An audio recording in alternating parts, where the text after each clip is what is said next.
기도합니다.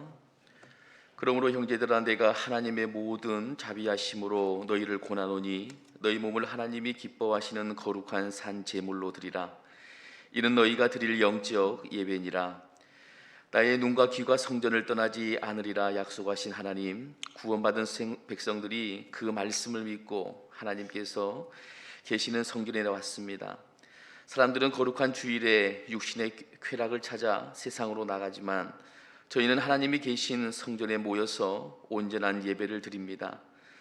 성령님의 능력으로 예배하는 우리의 영안을 열어 주셔서 보좌에 앉으신 하나님을 뵈게 하여 주옵소서. 우리의 입을 열어 찬미의 제사를 드리게 하시고 우리의 귀를 열어 주님께서 들려주시는 진리의 말씀을 듣게 하여 주옵소서. 주님께서 복 주시는 이 날에 어린아이로부터 청년과 노년에 이르기까지 삼위일체 하나님께만 영광을 돌리며 예배하게 하옵소서. 우리의 구원자가 되시는 예수님의 이름으로 기원하옵나이다. 아멘.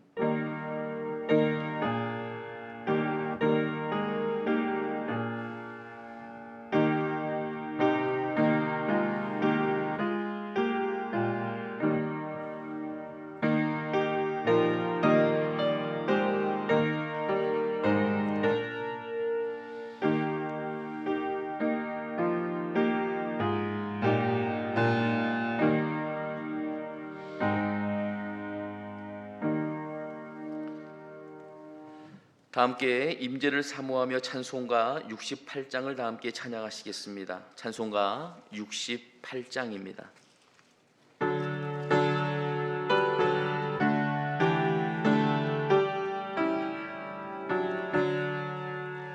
오 하나님, 우리의 창조주시니 내 주님께 귀한 것 드립니다. 내 주께만 엎드려 경배드리며 내 주의 이름 높이 찬양하네. 오 하나님, 우리의 대주제시여 큰 풍랑이 일 때도 도우셨네. 죽음에서 우리를 구하셨으니 내 주의 이름 높이 찬양하네. 주 하나님 무 이름을 함께 높이며 대주제께 영광을 돌리오리. 그 능력이 우리를 지켜주시니 주 하나님을 높이 찬양하네.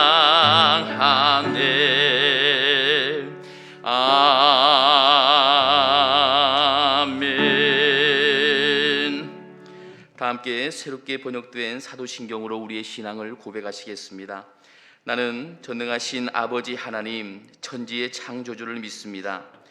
나는 그의 유일하신 아들 우리 주 예수 그리스도를 믿습니다. 그는 성령으로 인도되어 동정녀 마리아에게서 나시고 본디오 빌라도에게 고난을 받아 십자가에 못 박혀 죽으시고 장사된 지 사흘 만에 죽은 자 가운데에서 다시 살아나셨으며 하늘에 오르시어 전능하신 아버지 하나님 우편에 앉아 계시다가 거기로부터 살아있는 자와 죽은 자를 심판하러 오십니다. 나는 성령을 믿으며 거룩한 공교회와 성도의 교제와 죄를 용서받는 것과 몸의 부활과 영생을 믿습니다. 아멘.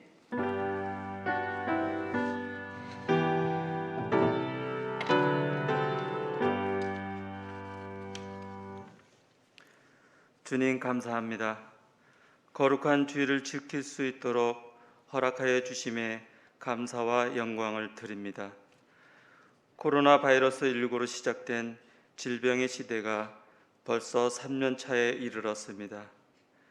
변이 바이러스로 지속되고 있는 상황 속에서도 저희 교회와 성도들을 안전하게 지켜주시고 맡겨주신 직분과 사명을 잘 감당할 수 있도록 하심에 감사와 영광을 드립니다.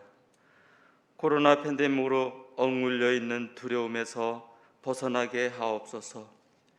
새 일을 행하시는 주님의 역사하심을 믿고 문제 앞에서도 동요하지 않고 의연한 자세로 하나님은 보이지 않아도 우리를 위해 일하고 계시며 보이지 않아도 길이 있고 물을 내어주시는 믿음의 확신을 가지게 하옵소서.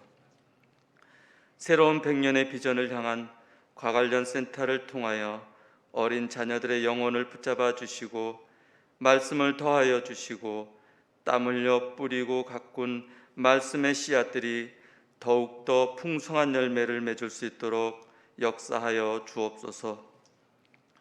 주변의 개발을 통하여 많은 영혼들이 모여들 수 있도록 하심에 감사드립니다. 이에 따라 저희 교회는 각 기관과 부서별로 사전에 잘 준비된 자세로 한 영혼 한 영혼 맞이할 때 잘 정착할 수 있도록 이끌어주며 도와줄 수 있도록 저희들을 사용하옵소서. 주님, 저희들의 가정이 올바른 믿음의 가정으로 영적으로 건강한 가정으로 이끌어 주옵소서. 기도를 통하여 하나님과의 관계를 멀게 하는 모든 것들이 끊어지며 자녀들이 어둠의 세력이 빠지지 않고 영적으로 건강할 수 있도록 도와주옵소서. 어떤 고난과 힘든 환경 속에서도 무너지지 않고 희망을 갖고 꿈을 갖도록 도와주옵소서. 너무나 약하여 쓰러지거나 넘어질 때가 많지만 주님이 부어주시는 놀라운 힘으로 절망의 상황 속에서도 소망의 하나님을 보게 하옵소서. 하나님께 소망을 두고 하나님을 사랑하고 하나님을 즐거워하고 하나님을 기쁘시게 하도록 하옵소서. 주님께서 주신 비전을 향해 전진하는 주의 자녀들이 되게 하여 주시옵소서. 모든 행사를 주님께 맡기고 주님의 얼굴을 저희들의 가정에 향하여 두사 평강을 주시고 가정 예배를 통하여 주님을 경배하고 늘 기도와 찬양이 넘치는 믿음의 가문들이 되게 하시옵소서. 말씀을 듣습니다. 말씀을 대언하시는 위임 목사님, 여러 가지로 불편하고 힘든 환경 속에서도 성령님의 인도하심으로 강건하게 붙잡아 주시며 늘 새 힘과 능력으로 채워 주옵소서. 말씀을 통하여 저희에게 생명의 양식으로 충만케 하옵소서. 저희들의 영혼은 목마르고 주의 말씀으로 허기집니다. 주의 말씀만이 우리의 양식이며 생명의 양식인 줄 믿습니다. 영적으로 게으르지 않고 무뎌지지 않도록 이끌어 주시옵소서. 건강한 교회로 하나님의 꿈과 비전을 실천하는 광릉내 교회로 이끌어 주심에 감사드리며 오늘도 우리와 함께 하시는 주님, 저희들을 언제 어디서든 어떤 상황과 환경 속에서도 주님께 돌아가 우리와 동행하시는 주님을 믿고 바라보며 의지하게 하옵소서. 오늘 이 하루도 허락하여 주심에 감사드리며 내 안에 계신 이가 예수 그리스도임을 고백하며 나타내는 하루하루가 되게 하옵소서. 여호와로 말미암아 찬송하며 즐거워하는 날마다의 삶 속에서 에베네셀의 하나님께 감사하는 생활이 되게 하옵소서. 내게 능력 주시는 자 안에서 내가 모든 것을 할 수 있느니라. 거룩하신 예수님 이름으로 기도합니다. 아멘.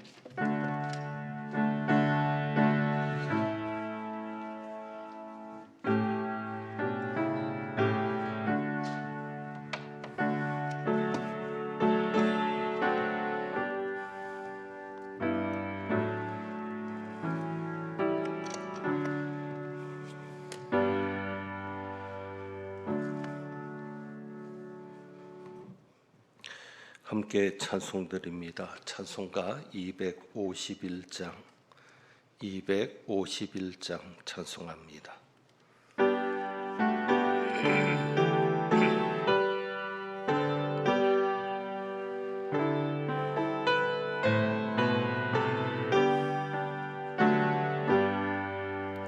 놀랍다 주님의 큰 은혜, 우리의 죄를 속하시며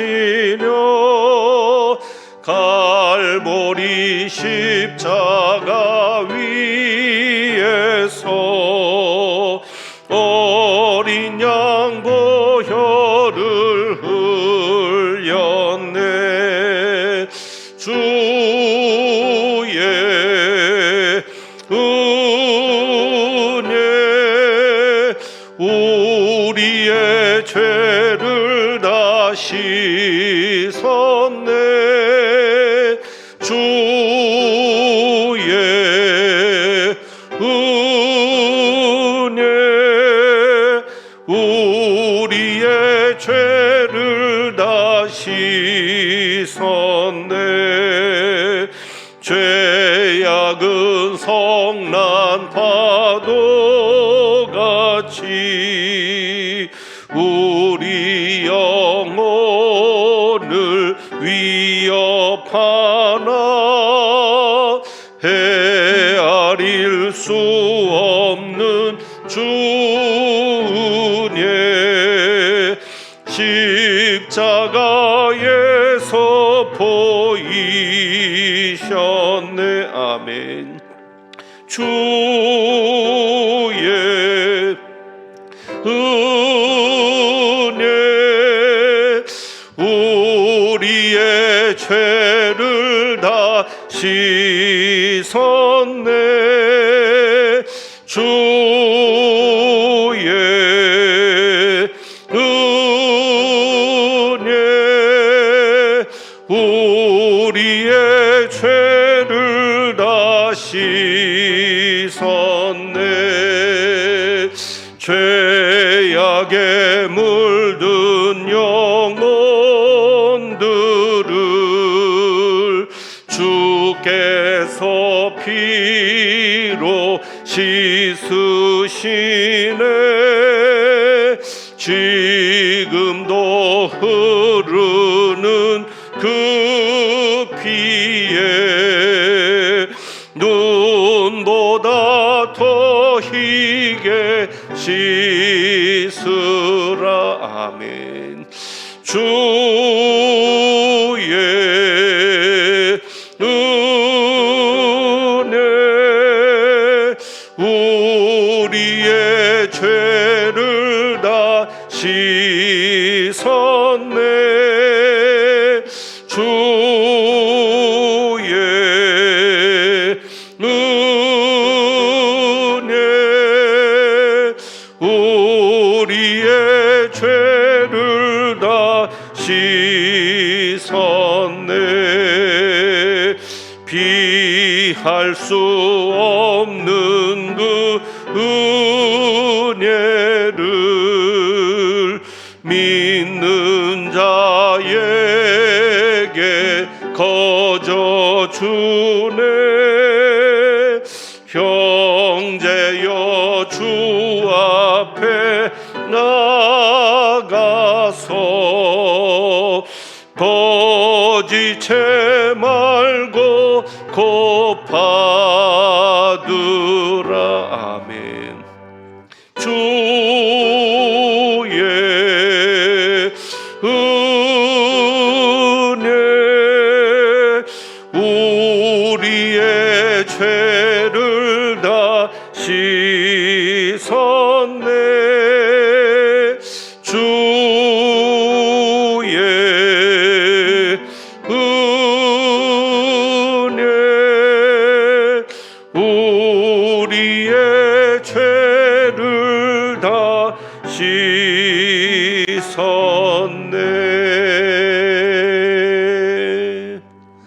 아멘. 우리에게 우리에게 주시는 하나님의 말씀은 시편 34편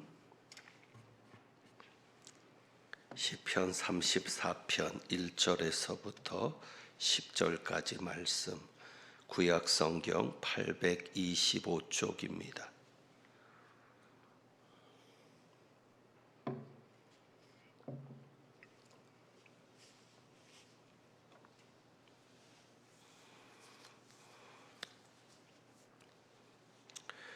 시편 34편 1절부터 10절까지 말씀, 기록된 하나님의 말씀입니다.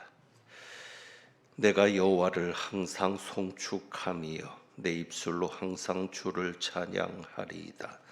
내 영혼이 여호와를 자랑하리니 공고한 자들이 이를 듣고 기뻐하리로다.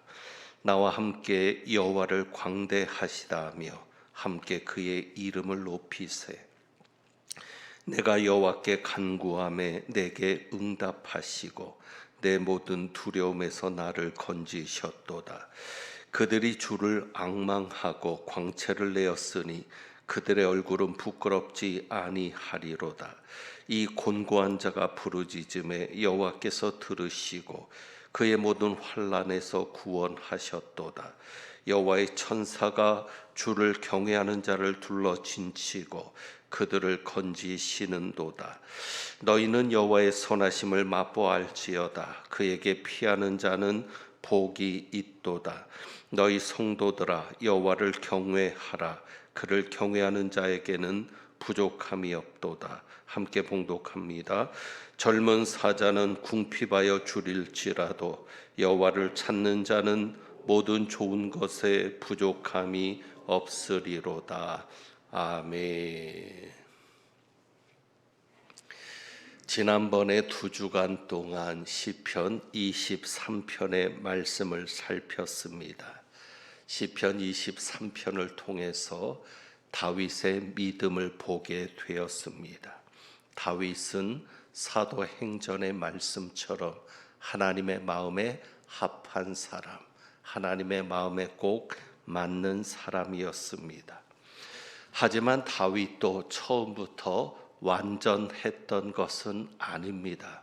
그도 연약한 인간이었고 실수가 많은 사람이었습니다. 오늘 우리가 읽은 시편에는 그 실수가 배경이 되어서 나온 시가 됩니다. 표제를 보겠습니다. 표제를 보면 시편 34편에 표제가 이렇게 되어 있습니다. 다윗이 아비멜렉 앞에서 미친 채 하다가 쫓겨나서 지은 시.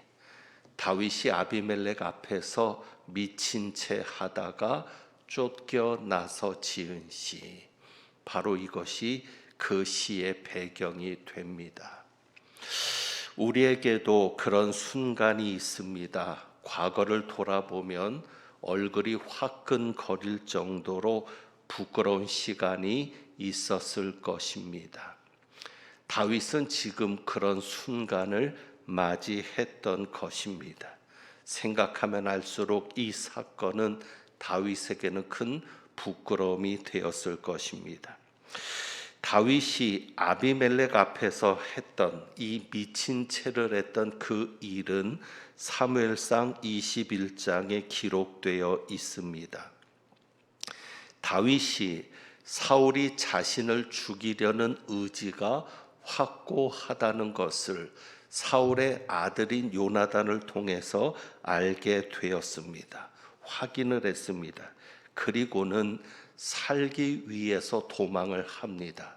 제사장인 아히멜렉에게로 갔다가 그리고 나서 가드왕 아기스에게 갑니다. 이 가드왕 아기스가 시편 34편에 나오는 아비멜렉입니다. 이 아기스는 블레셋의 왕인 아비멜렉의 개인적인 이름입니다. 애굽의 바로처럼 이 아비멜렉이라고 하는 것은 블레셋의 왕조 혹은 왕가의 이름입니다. 그리고 그 고유한 이름이 아기스인데 사무엘상에는 아기스라는 이름이 등장을 합니다. 이 가드는 블레셋의 5 성읍 중에 하나입니다. 특이한 것은 다윗이 죽였던, 물맷돌로 죽였던 골리앗의 고향이기도 합니다. 그러니까 하필이면 다윗이 자기가 죽였던 골리앗의 고향인 가드로 도망을 간 겁니다. 이것이 우리를 더 당황스럽게 만드는 일입니다.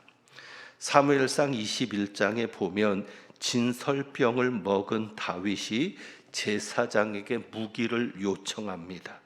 그래서 제사장은 그때 보관하고 있었던 골리앗의 칼을 줍니다. 그러니 다윗은 블레셋으로 갈 때 자신이 죽였던 골리앗의 칼을 가지고 블레셋으로 도망을 갔던 것입니다. 여기에서 우리는 다윗의 믿음이 지금 어디 있는가를 봅니다. 도대체 다윗의 믿음은 어디에 있습니까?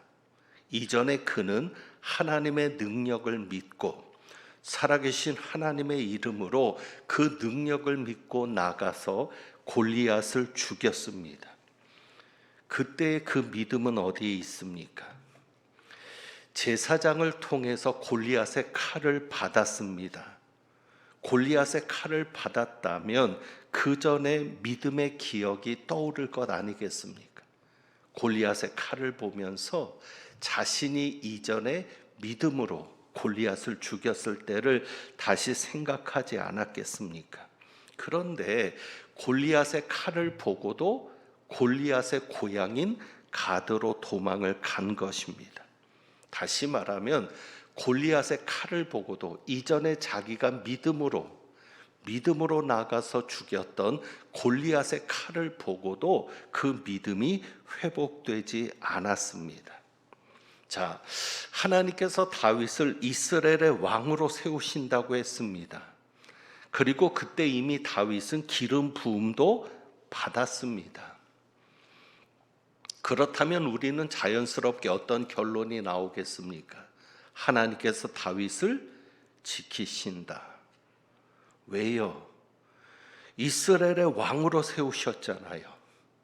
기름 부음도 받았습니다. 그렇다면 다윗이 왕이 되기 전에는 죽겠습니까? 안 죽겠습니까? 안 죽는 겁니다. 그게 결론입니다. 드라마나 영화에서처럼 주인공은 끝까지 살아남는 것처럼 이미 하나님의 결론은 나왔습니다. 너는 이스라엘의 왕이다. 그리고 하나님이 그를 기름 부었습니다. 그렇다면 그는 죽지 않을 겁니다. 어떻게든지 하나님께서 지켜서 그를 왕이 되게 하실 겁니다. 그런데 왜 다윗은 하나님의 능력을 믿지 못했습니까? 이때 제사장에게 거짓말을 한 것도 문제입니다. 요나단을 통해서 사울이 자신을 죽이려는 의지가 너무 강한 것을 확인하고는 도망을 하는데 놉당에 가서 제사장 아히멜렉에게로 갑니다. 그때 제사장이 다윗에게 이런 질문을 하죠. 어찌하여 네가 홀로 있고 함께하는 자가 아무도 없느냐? 다윗이 혼자 오니까 이상하게 여겨서 묻습니다. 어찌하여 네가 혼자 있고는 함께하는 자가 아무도 없느냐? 그때 다윗이 거짓말을 합니다. 왕이 내게 명령을 내려서 내가 왔다는 것입니다. 그리고는 자기가 온 것, 또 자기가 어떤 일을 해야 되는 것까지 아무것도 사람들에게 알리지 말아달라고 왕이 지시를 했다는 것이고, 함께하는 소년들은 어디로 오라고 자기가 약속을 했다고 말을 합니다. 그리고는 예수님도 말씀하신 다윗이 진설병을 먹은 일이 있습니다. 제사장이 먹는 진설병을 다윗이 먹었고, 그리고 제사장에게 창이나 칼을 요구합니다. 그러면서 또 한 번의 거짓말을 합니다. 왕의 일이 너무 급하기 때문에 자기가 무기를 가져오지 못했다고. 그래서 여기 창이나 칼이 있느냐고 요청을 하는데, 그래서 제사장 아히멜렉이 골리앗의 칼을 다윗에게 준 겁니다. 그러니까 두 번이나 제사장에게 거짓말을 합니다. 그런데 공교롭게 그곳에 그 사울의 목자장입니다. 에돔 사람 도액이 있었습니다. 이 모든 것을 그가 보았죠. 누구에게 이야기했겠습니까? 사울에게 그대로 이야기를 했고, 그로 인해서 제사장 85명이 죽는 일이 벌어졌습니다. 이것이 다윗으로 인해 일어난 비극입니다. 제사장에게 거짓말을 했습니다.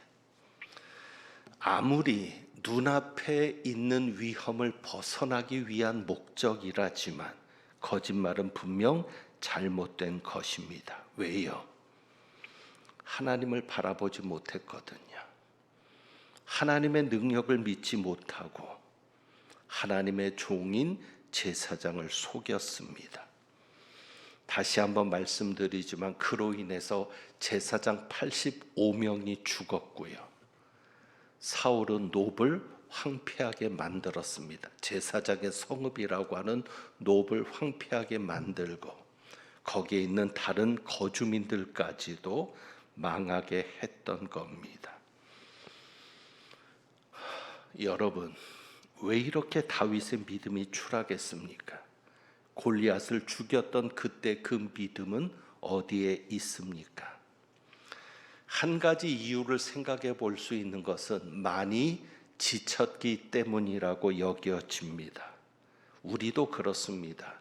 몸과 마음이 지치면 믿음도 떨어집니다.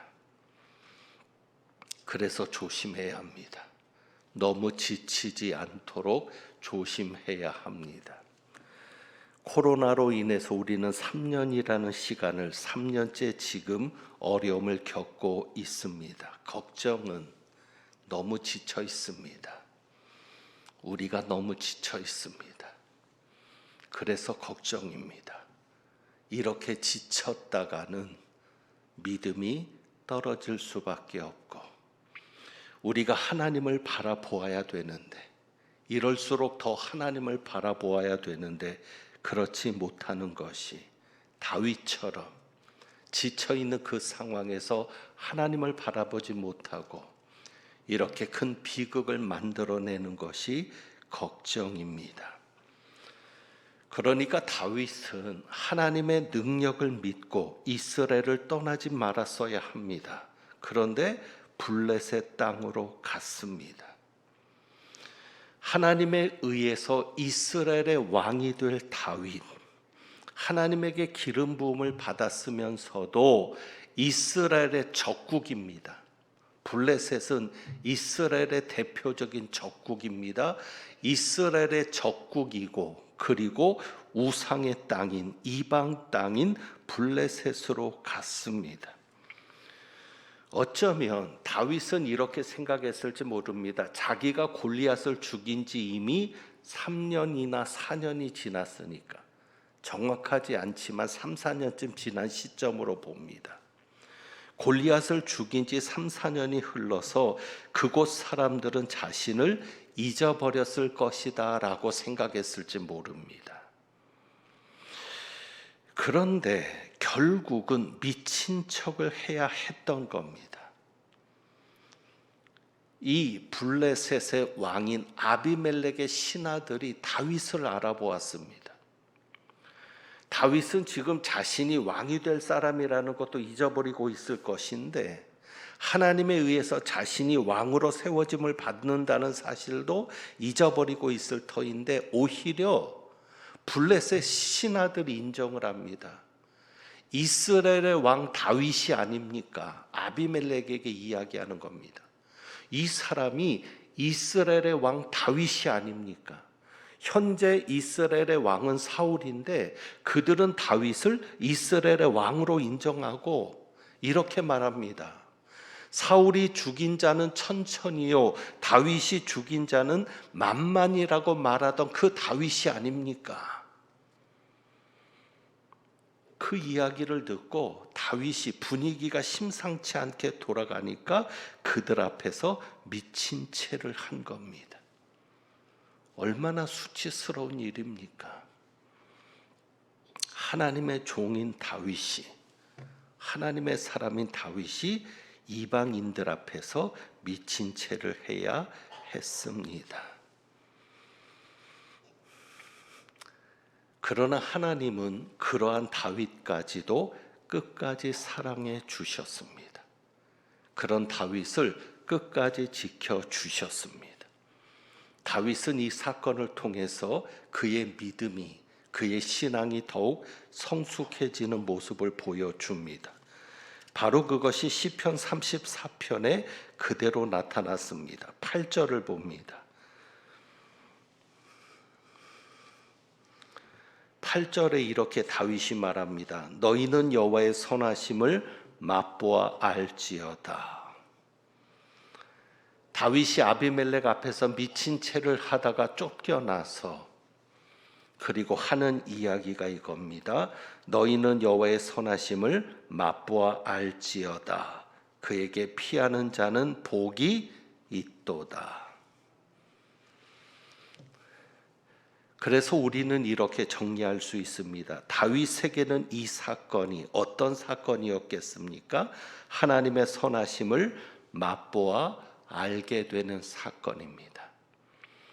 이 위기가 하나님의 선하심을 맛보아 알게 되는 계기가 되었습니다.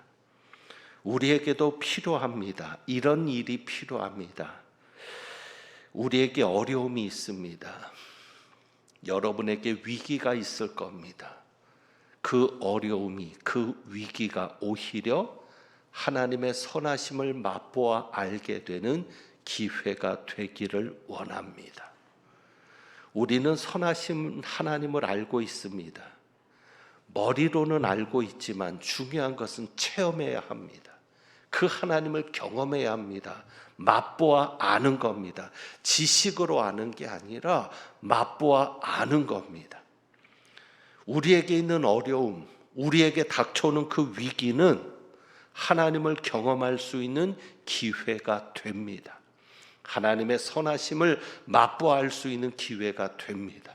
그러니까 다윗처럼 이러한 위기가 하나님의 선하심을 맛보아 알 수 있는 기회가 되어야 합니다. 자, 그렇다면 어떻게 하나님의 선하심을 맛보아 알 수 있을까? 8절입니다. 이렇게 말하죠. 그에게 피하는 자는 복이 있도다. 하나님의 선하심을 어떻게 맛보아 알 수 있습니까? 하나님에게 피하는 겁니다. 우리가 하나님에게 피할 때 어떤 위기나 어떤 어려움 속에서, 고난 속에서 하나님에게 피할 때 바로 그것이 하나님의 선하심을 경험할 수 있는 기회가 됩니다. 다윗은 사울이 자신을 죽이려 할 때 하나님에게 피했습니까? 사람에게 피했습니까? 사람에게 피했습니다. 다윗이 뼈저리게 후회하고 뼈저리게 느끼는 것이 그겁니다. 내가 하나님에게 피해야 되는데 사람에게 피했다는 겁니다. 하나님을 피난처로 삼아야 되는데 사람을 피난처로 삼았다는 겁니다. 그리고는 깨달았습니다. 하나님에게 피하는 것만이 복을 받을 수 있는 것이라는 것을 깨달았습니다. 그래서 이야기합니다. 하나님에게 피하는 자는 복이 있도다. 시편 146편을 보겠습니다. 이런 경험이 시편 146편의 찬양을 가능하게 했습니다. 시편 146편을 한번 찾아봅니다.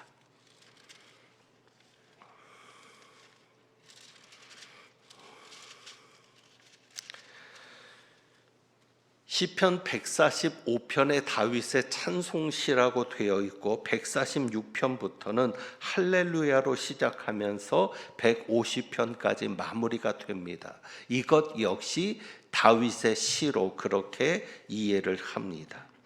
146편 3절부터 5절까지 우리가 이 34편의 배경이 되었던 다윗이 아비멜렉에게 피했는데 사람에게 피하는 것이 절대 지혜가 아닙니다.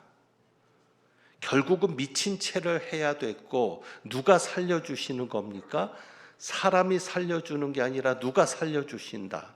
하나님이 살려주신다. 이것을 경험했던 다윗이 이런 고백을 하게 되죠. 3절입니다. 귀인들을 의지하지 말며 도울 힘이 없는 인생도 의지하지 말지니. 왜요? 그의 호흡이 끊어지면 흙으로 돌아가서 그날에 그의 생각이 소멸하리로다. 누가 복이 있다고 말합니까? 야곱의 하나님을 자기의 도움으로 삼으며 여호와 자기 하나님에게 자기의 소망을 두는 자는 복이 있도다. 아멘. 다윗이 이렇게 말할 수 있었던 것은 이 부끄러운 시편 34편, 사무엘상 21장에 나오는 이런 경험 때문입니다. 야곱의 하나님을 자기의 도움으로 삼으며 여호와 자기 하나님에게 자기의 소망을 두는 자는 복이 있도다. 여러분, 하나님에게 피하는 자가 되어야 합니다. 하나님을 피난처로 삼으셔야 합니다. 다음 주에는 하나님에게 피하는 자는 어떻게 해야 되는가, 그것을 말씀드리고 하나님에게 피하는 자에게 주실 복이 무엇인가를 이어서 말씀드리겠습니다. 오늘 주보에 있는 찬양을 보시면 이제 우리가 이 찬양을 같이 부르실 텐데, 하나님의 사랑을 사모하는 자라는 찬양입니다. 이 찬양이 하나님을 피난처로 삼은 자의 찬양인 줄 압니다. 하나님 사랑의 눈으로 너를 어느 때나 바라보시고 하나님 인자한 귀로서 언제나 너에게 기울이시니 어두움에 밝은 빛을 비춰주시고 너의 작은 신음에도 응답하시니 너는 어느 곳에 있든지 주를 향하고 주만 바라볼지라. 여러분이 어느 곳에 있든지 주를 향하고 주님만 바라볼 수 있는 자가 되면 여러분의 복이 있을 줄 믿습니다. 우리 한번 이 찬양 드리겠습니다.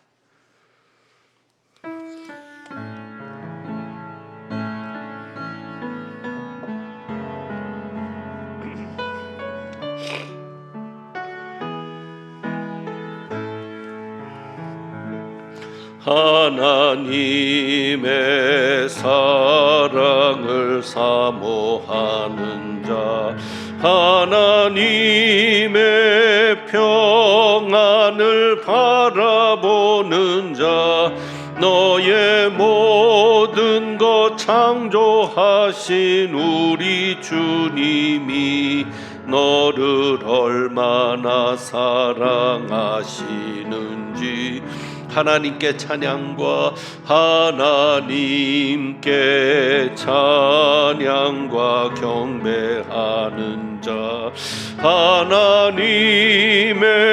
선하심을 닮아가는 자, 너의 모든 것 창조하신 우리 주님이 너를 자녀 삼으셨네.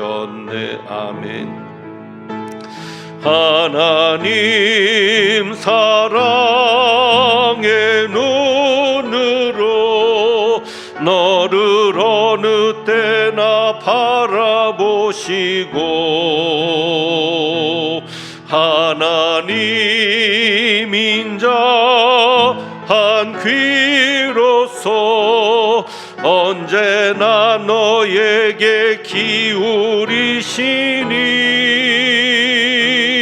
어두움에 밝은 빛을 비춰주시고 너의 작은 신음에도 응답하시니 너는 어느 곳에 있든지 주를 향하고 주만 바라볼지라. 하나님 사랑의 눈으로, 하나님 사랑의 눈으로 너를 어느 때나 바라보시고, 하나님 인자한 귀로서 언제나 너에게 기울이시니. 아멘.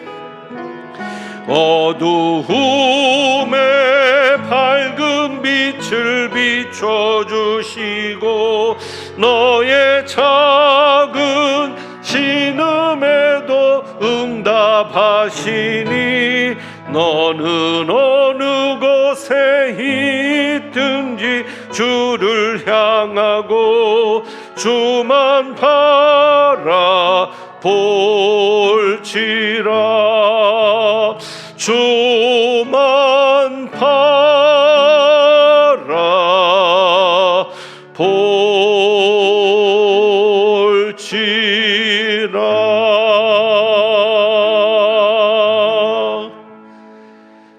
아멘. 기도합니다.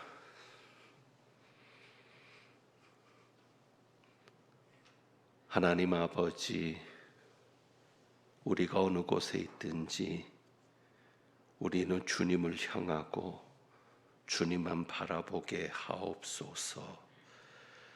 도울 힘이 없는 인생을 향하거나 도울 힘이 없는 인생을 바라보지 않고 하나님을 우리의 도움으로 삼고 하나님에게만 소망을 두는 저희들 되게 하옵소서.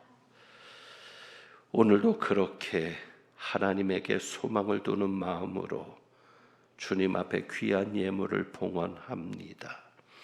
드린 예물 기쁘게 받으시고, 예물 드린 가정마다 하나님의 선하심을 맛보아 알게 되는 귀한 역사가 있게 하옵소서. 우리 주님 예수 그리스도의 이름으로 축복하며 기도하옵나이다. 아멘. 교회 소식을 말씀드립니다. 주보를 같이 참고합니다. 오늘 주연절 후 7번째 주일 예배로 드리고 있습니다. 확진자가 지금 너무 많이 발생하고 있는데 여러분이 불편하시더라도 교회 올 때는 왔다고 하는 흔적을 좀 남겨주시면 좋겠습니다. 그래서 여러분이 체크를 하고 있는데, 그래야 혹시나 감염자가 다녀갔을 때 저희가 파악하기가 쉽고 여러분에게 연락드리고 대처하기가 쉽습니다. 그래서 꼭 교회 오실 때는 왔다고 하는 것을 남겨주시고, 특별히 방문하신 분들은 저희가 연락처가 없습니다. 그러니까 저희 교회를 방문하신 분들은 불편하시더라도 꼭 들어오실 때 연락처를 남겨주셔서 무슨 일이 있을 때 저희가 빠르게 연락을 드릴 수 있도록 그렇게 협력해 주시기를 바랍니다. 교육부서와 또 청년 사부 예배는 이번 주에는 온라인 예배로, 비대면 예배로 드리게 됩니다. 저희가 선제적인 우리 아이들의 안전을 위해서 선제적인 조치를 하기를 원합니다. 그래서 이번 주는 비대면 예배로 드리니까 참고하시고, 다음 주일에 당회가 있습니다. 희락 카페에서 봉사하실 분들을 찾고 있으니까 시간 되시는 분들은 협력해 주시기를, 도움 주시기를 부탁드리고, 지난 주간에 고 양계순 성도님의 장례가 은혜 중에 있었습니다. 슬픔 당한 가정을 위해서 기도해 주시기를 부탁드립니다. 축도하겠습니다. 하나님은 내게 복을 주시고 너를 지키시기를 원하며, 하나님은 그의 얼굴을 내게 비추사 은혜 베푸시기를 원하며, 하나님은 그 얼굴을 내게로 향하여 드사 평강 주시기를 원하노라. 오늘의 말씀을 통해서 인생을 향하기보다 하나님을 향하며 어디서든지 하나님을 바라며 하나님을 피난처로 삼고자 다짐하고 나가는 주님의 귀한 백성들 위에 우리 주님 예수 그리스도의 은혜와 아버지 하나님의 사랑과 성령의 교통하심이 이제부터 영원까지 함께 하시기를 축원하옵나이다. 아멘.